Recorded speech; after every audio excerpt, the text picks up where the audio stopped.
गणेश प्रसाद जी, रसायन शास्त्र की शिक्षिका शशि प्रभा दुबे जी और मंच का संचालन कर रहे अबू बकर जी। सबसे पहले मैं आप सबों को धन्यवाद भी देता हूँ और बधाई भी देता हूँ कि आपने पीपीएस कॉलेज को चुना नामांकन के लिए।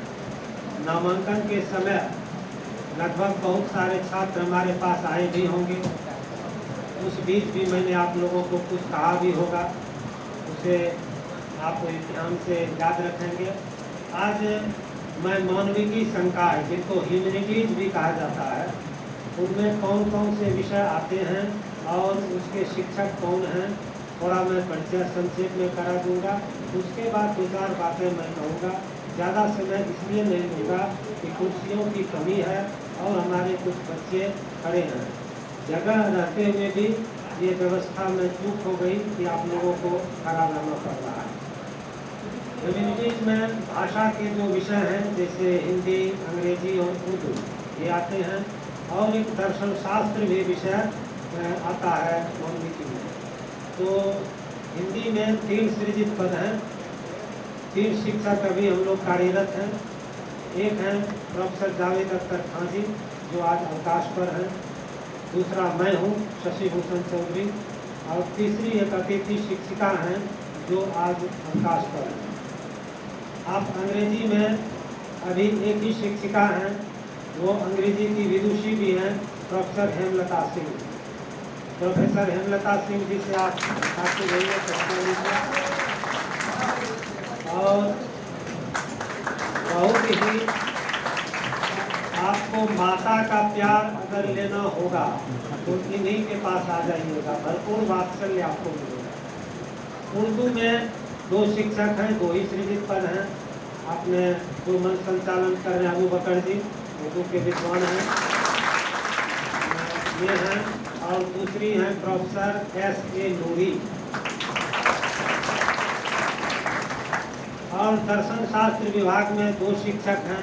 एक शिक्षक से तो आप परिचित हो गए, प्रोफेसर श्यामल किशोर जी जो इंचार्ज भी हैं, प्रोफेसर इंचार्ज हैं इस कॉलेज के, और संकट मोचन इनको कहा जाता है।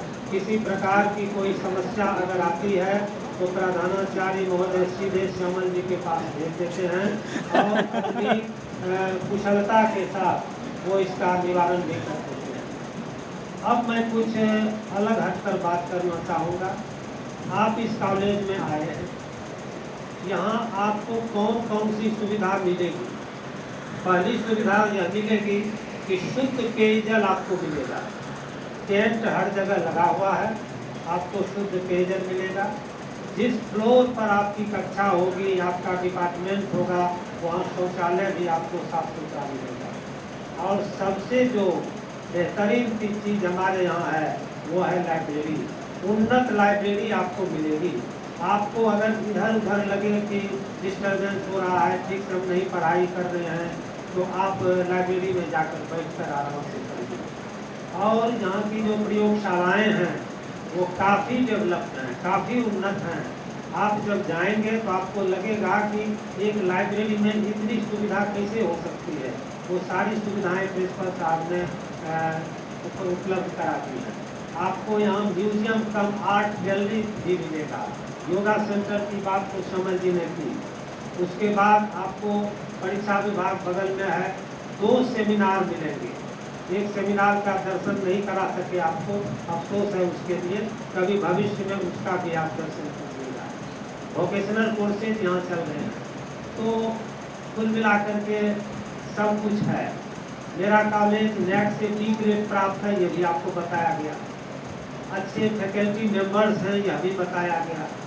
लेकिन आप कह सकते हैं सर ये तो आप अपने से कह रहे हैं ना, अपने से तो सब अपनी बड़ाई करता है, अपनी दही को कोई खट्टा नहीं करता है। लेकिन प्रमाण के तौर पर आपको मुख्यमंत्री जी का वह क्लिप सुनाया गया जो उन्होंने यहाँ भाषण में कहा, और उन्होंने तारीफ की या शिकायत की, निंदा की, वो आप जानते हैं।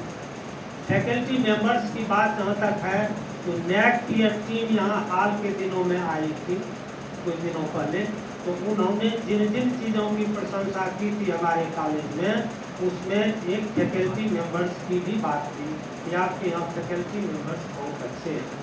तो अगर फैकल्टी मेंबर्स अच्छे हैं वो किसके लिए हैं? छात्रों के लिए। तो अबू बकर जी ने कहा कि किसी भी संस्था की पहचान छात्रों से होती है।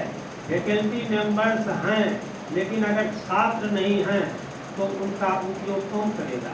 हमारा उपयोग कौन करेंगे? आप करेंगे।